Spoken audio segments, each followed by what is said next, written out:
السلام علیکم ورحمۃ اللہ۔ پیارے بھائی، آپ نے کیا لکھا ان دو احادیث کے بیچ میں؟ تعارض کو دور کریں، تطبیق کریں۔ جی، دو احادیث کیا ہیں؟ یہ دو احادیث ہیں ابو داود کتاب الخاتم میں۔ اچھا جی، باب ما جاء فی خاتم الحدید، لوہے کی انگوٹھی کا بیان، حدیث نمبر 4223، یہی بنے گا نا، 4223۔ اس روایت کے تعلق سے علامہ زبیر رحمہ اللہ فرماتے ہیں کہ روایت حسن ہے، اور یہ ترمذی کتاب اللباس یا ابواب اللباس میں کہاں پر ہے؟ 1785 میں، اور نسائی کے اندر 5198 میں، اور اسے ابن حبان نے صحیح کہا، ابن حبان میں 1467 نمبر پر۔ اچھا جی، عبداللہ بن بریدہ اپنے والد سے روایت کرتے ہیں، کیا روایت کرتے ہیں کہ ان رجلا جاء الی النبی صلی اللہ علیہ وسلم وعلیہ خاتم من شبہ، ایک آدمی نبی علیہ الصلوۃ والسلام کے پاس آیا اور اس نے پیتل کی انگوٹھی پہنی ہوئی تھی۔ آپ نے فرمایا مجھے کیا ہے کہ میں تجھ سے بتوں کی بو پاتا ہوں۔ اس اللہ کے بندے نے وہ انگوٹھی اتار کر پرے پھینک دی۔ یہ ہوتا ہے اہل حدیث، حدیث سنی فوراً اس پر عمل۔ ہم کتنے لوگوں کو کہہ کر تھک جاتے ہیں، میاں داڑھی رکھو داڑھی رکھو، اچھا ہو کون؟ وہ کہتے ہیں میں ہوں اہل حدیث۔ بھائی تو چنگا اہل حدیث ہے، تجھے سینکڑوں مرتبہ بتا چکے کہ داڑھی رکھو داڑھی رکھو، بلکہ ایک دفعہ تو یہ ہوا کہ وقتاً فوقتاً جب بات آ جاتی ہے تو ہم داڑھی پر بات کر دیتے ہیں، خطبات کے اندر، درسوں کے اندر۔ خطبے کے اندر میں نے ایک دفعہ کہا کہ نبی علیہ السلام نے داڑھی کو پورا کرنے چھوڑ دینے کا کہا۔ ایک بزرگ کہنے لگے جن کی کٹی ہوئی داڑھی تھی، مولوی صاحب آپ تو ہر وقت ہمیں کریٹیسائز کرتے ہیں، نام سنو تو کون ہو جی؟ میں اہل حدیث ہوں جی۔ شرم کرنا چاہیے، اہل حدیث اسے کہتے ہیں، اہل حدیث اسے کہتے ہیں کہ نبی علیہ الصلوۃ والسلام نے پیتل کی انگوٹھی پہنے ہوئے سے کہا کہ میں تجھ سے بتوں کی بو پاتا ہوں، یعنی تجھ سے مجھے بتوں کی سمیل آ رہی ہے۔ اب یہ اہل حدیث تھا، اس نے آئیں بائیں نہیں کیا، فوراً انگوٹھی پرے پھینکی۔ تو یاد رکھو بھائیو، اگر اپنے آپ کو اہل حدیث کہا تو پیغمبر کی حدیث آنے کے بعد ایک لمحہ ضائع کیے بغیر چونکہ چنانچہ یعنی البتہ کے حدیث پر عمل کرو، ورنہ یہ ہوگا کہ بندہ اپنے آپ کو دھوکہ دے رہا ہے، اپنے آپ کو دھوکے میں مبتلا کیے ہوئے۔ اچھا جی، اس نے پیتل کی انگوٹھی جو ہے وہ اتار پھینکی۔ ثم جاء وعلیہ خاتم من حدید، پھر ہی آیا تو اس نے لوہے کی انگوٹھی پہن رکھی ہوئی تھی۔ آپ علیہ الصلوۃ والسلام نے فرمایا کیا بات ہے کہ میں تجھ پر جہنمیوں کا زیور دیکھتا ہوں۔ لوہے کا زیور، لوہا پہننا، یہ تو جہنمیوں کا زیور ہے۔ اس اللہ کے بندے نے جیسے سنا نا، یہ اہل حدیث تھا۔ اللہ تعالیٰ مجھے، آپ کو، ہم سب کو ایسا ہی اہل حدیث بنا دے، ایسا ہی سنت پر عمل کرنے والا اہل سنت بنا دے۔ نام کیا ہوگا؟ میں اہل سنت ہوں۔ اچھا رفع الیدین کرو، نہیں کرتا، نعوذ باللہ، یہ تو مکھیاں مارنا، مچھر اڑانا ہے۔ اچھا آمین کہو، نہیں کہتا کہ یہ تو بچوں کو ڈرانا ہے۔ اچھا سینے پر ہاتھ باندھو یا ناف سے اوپر ہاتھ باندھو، نہیں باندھتا، یہ تو عورتوں کا کام ہے۔ اچھا 11 رکعت نماز تراویح بمائے وتر ادا کرو، نہیں مانتا، میں تو دیوبندی بریلوی ہوں۔ تو میں پوچھتا ہوں کیسے ہم اہل حدیث ہیں؟ میں پوچھتا ہوں کیسے ہم اہل سنت ہیں؟ یہ ہے اہل حدیث، یہ ہے اہل سنت۔ اللہ تعالیٰ ہر اہل حدیث کو ایسا اہل حدیث بنا دے، اور اللہ تعالیٰ ہر دیوبندی بریلوی مسلمان کو ایسا ہی اہل سنت بنا دے کہ نبی کے فرمان پر فوراً عمل پیرا ہو۔ عجیب ہم اہل حدیث ہیں اور عجیب ہم اہل سنت ہیں۔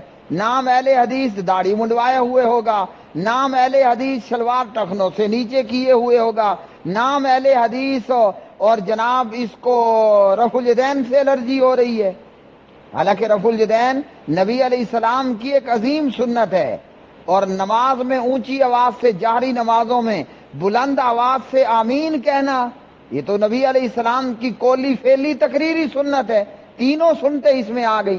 آپ نے آمین کہی، آپ نے آمین کرنا بتایا، آپ کے صحابہ نے آمین کہی، اتنی کہی کہ مسجد گونج اٹھتی۔ سبحان اللہ۔ بہرحال نبی علیہ السلام کے پاس آیا، لوہے کی انگوٹھی پہن رکھی ہے۔ آپ نے فرمایا جہنمیوں کا زیور تمہارے اوپر دیکھتا ہوں۔ اس اہل حدیث اہل سنت نے یہ بھی پرے پھینک دیا۔ اب لوہا بھی پھینک دیا، پیتل بھی پھینک دیا۔ پوچھنے لگا کہ یا رسول اللہ صلی اللہ علیہ وسلم، میں کس چیز کی انگوٹھی پھر بنواؤں؟ تو آپ نے فرمایا چاندی کی بنواؤ، مگر مسکال سے کم رکھنا۔ مسکال برابر ہے 4.25 گرام کے، تو اس مقدار کی حد تک چاندی کی انگوٹھی مرد کے لیے پہننا جائز ہے۔ کیا ہے؟ جائز ہے۔ فضیلت الشیخ ابو عمار عمر فاروق سعیدی حافظہ اللہ تعالی۔ تو یہ تو ہو گئی آپ کی پہلی حدیث۔ دوسری حدیث کیا ہے؟ دوسری حدیث ہے آپ کا بھلا ہو 4224، اور علامہ زبیر رحمہ اللہ فرماتے ہیں روایت حسن ہے ابو داود میں، اور اسی طرح یہی روایت نسائی میں 5208 نمبر پر۔ اس روایت کے اندر ہے کہ نبی علیہ السلام کی انگوٹھی لوہے کی تھی اور اس پر چاندی کا پانی چڑھایا گیا تھا، اس پر چاندی کا پانی چڑھایا گیا تھا۔ تو ادھر لوہے کی انگوٹھی منع ہے، ادھر خود اس حدیث میں آ گیا کہ نبی علیہ السلام کی لوہے کی انگوٹھی تھی اور اس پر چاندی کا ملمہ کیا گیا تھا۔ تو اب کیا ہے ان دونوں احادیث کے اندر؟ آپ نے کیا لکھا؟ تعارض ہے، یہ تعارض حل ہو اور کیا تطبیق ہوگی؟ پہلی بات تو یہ ہے کہ تعارض کوئی نہیں ہے، تعارض کوئی نہیں ہے۔ دونوں احادیث کے اندر تطبیق یہ ہے کہ خالص پیتل کا پہننا، لوہے کا پہننا، یہ ابو داؤد کی اس حدیث 4223 سے معلوم ہوا کہ یہ درست نہیں ہے۔ اور جب آپ کسی چیز پر کسی چیز کا ملمہ کر دیں، پانی چڑھا لیں، تو وہ اسی کے حکم میں ہوگی جس کا پانی چڑھایا گیا، اوپر لگایا گیا۔ مطلب لوہے کی انگوٹھی کو جس چیز سے ملمہ کیا گیا وہ اسی کے حکم میں ہوگی۔ اب چاندی کا ملمہ کیا گیا تو وہ چاندی ہی کے لیے ہے، اور مردوں چاندی ہی کے حکم میں ہے، اور مردوں کے لیے چاندی کا پہننا کیا ہے؟ جائز ہے۔ جیسا کہ اوپر کی حدیث عبداللہ بن بریدہ اپنے والد سے روایت کرتے ہیں، اس سے معلوم ہوا کہ نبی علیہ السلام نے چاندی کی انگوٹھی بنانے کا کہا۔ تو لوہے کی انگوٹھی پر چاندی کا ملمہ مطلب پانی چڑھایا گیا، اب وہ چاندی ہی کے حکم میں ہوگی۔ یہاں سے ہمیں یہ بھی فائدہ معلوم ہوا، اگر بعض لوگوں نے ایسی چیزوں کا استعمال کرتے ہیں مرد حضرات جن پہ سونے کا ملمہ کیا گیا ہوتا ہے، تو وہ سونے کے ہی حکم میں ہوگی، جبکہ حقیقتاً اندر کچھ اور ہو، لیکن جو اوپر دکھائی دے رہا ہے حکم بھی اسی کا ہوگا۔ دونوں حدیث میں تطبیق یہ ہے کہ لوہا خالص پہننا، عبداللہ بن بریدہ اپنے والد سے روایت کرتے ہیں، اس روایت کے تحت یہ منع ہے خالص لوہے کی انگوٹھی پہننا، اور اگر اس پر چاندی کا پانی چڑھا دیا گیا تو پھر آپ کے لیے پہننا درست ہوگا۔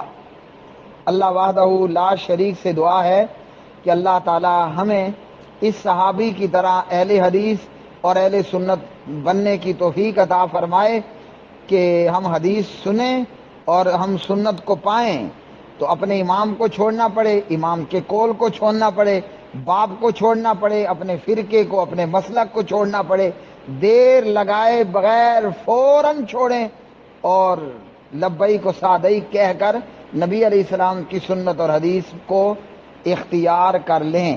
یہی دنیا میں بھی کامیابی ہے اور یہی آخرت میں بھی کامیابی ہے۔ اور جس نے پیغمبر کی سنت اور حدیث کو پا کر کہا کہ میں دیوبندی، دوسرے نے کہا میں فلاں، تیسرے نے کہا میں فلاں، وہ یہاں بھی ہلاک ہوا، وہ وہاں بھی ہلاک ہوا۔ وآخر دعوانا ان الحمد للہ رب العالمین۔